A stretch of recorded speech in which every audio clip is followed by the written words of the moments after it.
श्रीगुरुभ्यो नमः। सर्वेभ्यः टीम् 3 प्रति स्वागतम्। योगनिद्रा स्वरूपेण भगवती माया विष्णुं समुत्थापयति। ब्रह्मा स्वस्य संरक्षणार्थं योगनिद्राम् अतः एव प्रार्थितवान्। तदर्थम् उत्थितः महाविष्णुः शङ्खेन चक्रेण च आयुधैः सहितः सन् मधुकैटभाभ्यां सह युद्धं कर्तुं प्रवर्तते। परन्तु तावपि असुरौ विष्णोः एव अंशादुत्पन्नौ इति कारणतः तयोः सामर्थ्यम् अतीव महत्तरं भवति। ताभ्यां सह प्रायेण 5,000 वर्षपर्यन्तं विष्णोः युद्धं प्रवर्तते। तावता देव्याः वक्रा दृष्टिः मधुकैटभयोः उपरि पतति। अतः मदोन्मत्तौ तौ मधुकैटभौ विष्णोः सकाशे पृच्छतः भवतः अतीव सामर्थ्यं वर्तते, भवान् आवाभ्यां सह युद्धं बहुकालात् कुर्वन्नस्ति, अतः यत्किञ्चिदपि वरमपेक्षते तत् प्रार्थयतु इति देव्याः सूचनाम् अवगत्य महाविष्णुः तौ द्वौ असुरौ पृच्छति, भवतोः संहारः मद्धस्तादेव भवेदिति। तावता स्वस्य प्रज्ञां परिवीक्ष्य तावपि जागर्यया विष्णुं पृच्छतः, अस्तु इदानीं तु समग्रः अपि प्रपञ्चः जलावृतः वर्तते, अतः यत्र जलं नास्ति तादृशे स्थाने आवयोः संहारं करोतु इति। तच्छ्रुत्वा महाविष्णुः स्वस्य शरीर अवयवेष्वेव तयोः स्वीकृतिं कृत्वा तयोः संहारं करिष्यति। तयोः द्वयोः शरीरयोः यः मेदोभागः तस्मादेव समग्रायाः पृथिव्याः संरचनं जातम्। अतः पृथिवीं वयं मेदिनी इति कथयामः। तयोः असुरयोः अस्थिभिः पर्वतादीनाम् उत्पत्तिः जाता। एवं समग्रप्रपञ्चोत्पत्तेः पूर्वप्रसङ्गे योगनिद्रायाः स्वरूपं प्रादुर्भूतम् अवगन्तुं शक्नुमः। तादृशी योगमाया प्रथमे दिने आराधिता। अद्य देव्याः द्वितीयं स्वरूपं देवजाता इति। यदा असुरेषु महिषासुरनामकः कश्चित् समुत्पन्नः, सः इन्द्रादीन् देवान् अत्यन्तं पीडयति। ते च देवाः ब्रह्मणः सकाशं गच्छन्ति। ब्रह्मणा सह रुद्रः ततश्च विष्णुः इति सर्वेपि देवाः एकत्रीकृताः भवन्ति। तत्र एवं विनिश्चयः अवगम्यते, महिषासुरस्य संहारः कयाचित् स्त्रिया एव भवेदिति तस्य वरप्रादुर्भावकाले सः प्रार्थितवान्।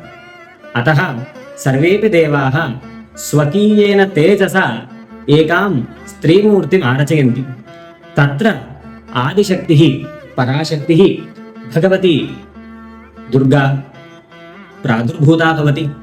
तदेव स्वरूपं देवजाता इति। ततश्च किं भविष्यति इति अग्रिमे चित्रणे पश्यामः। अद्य द्वितीयम् अन्यत् देव्याः स्वरूपं भवति ब्रह्मचारिणी इति। दधाना करपद्माभ्याम् अक्षमालाकमण्डलो देवी प्रसीदतु मयि ब्रह्मचारिण्यनुत्तमा।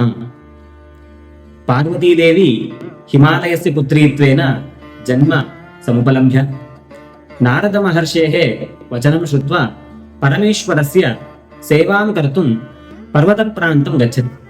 तत्र शिवः तपसि लीनः भवति। तस्य साहाय्यं कर्तुं पार्वती नियुक्ता भवति।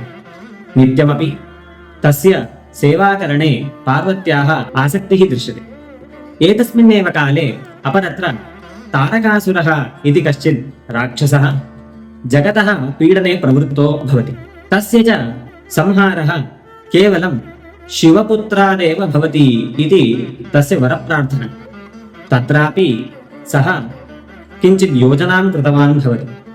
का सा योजना नाम, शिवस्तु इदानीं तपसि लीनः। तपसि लीनस्य शिवस्य पत्नी अपि नास्ति।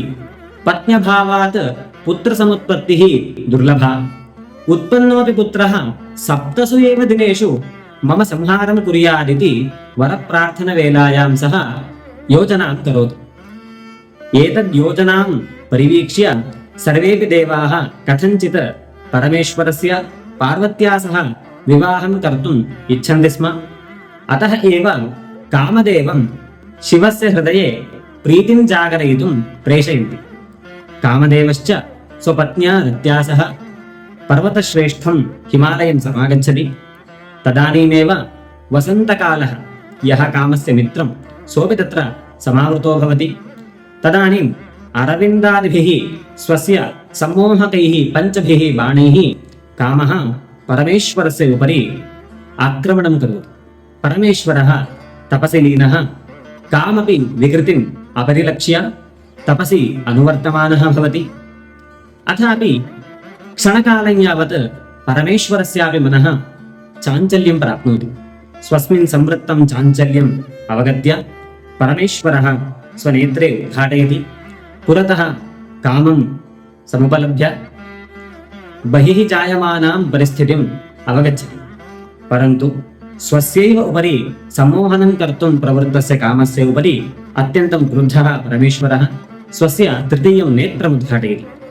तृतीयेण नेत्रेण बहिरागतः अग्निः कामदेवं भस्मीभूतं करिष्यति।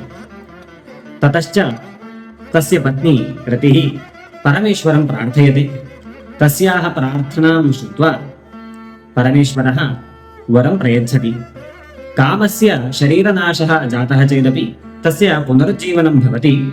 परन्तु अङ्गरहितः सः अनङ्गः भूत्वा जगति स्वस्य कार्यं करोतु इति आदेशं दत्त्वा तत् स्थानं परित्यज्य स्वकीयम् अन्यत् स्थानं गच्छति। परन्तु अत्र दुःखिता भवति पार्वतीदेवी। एतावत्पर्यन्तं तु परमेश्वरस्य सेवायाः अवसरो वा आसीत्, इदानीं तु सोऽपि अवसरः नास्ति। अतः कथञ्चित् परमेश्वरमेव स्वपतित्वेन प्राप्तुं सा तपसः आचरणं कर्तुम् इच्छति। तादृशे व्रते अनुष्ठाने संलग्ना भवितुं राजप्रासादस्य समग्रं भोगं परित्यज्य कान्तारं प्रविशति। तस्मिन् कान्तारे देव्याः यत् स्वरूपं भवति तदेव स्वरूपं ब्रह्मचारिणी इत्युच्यते।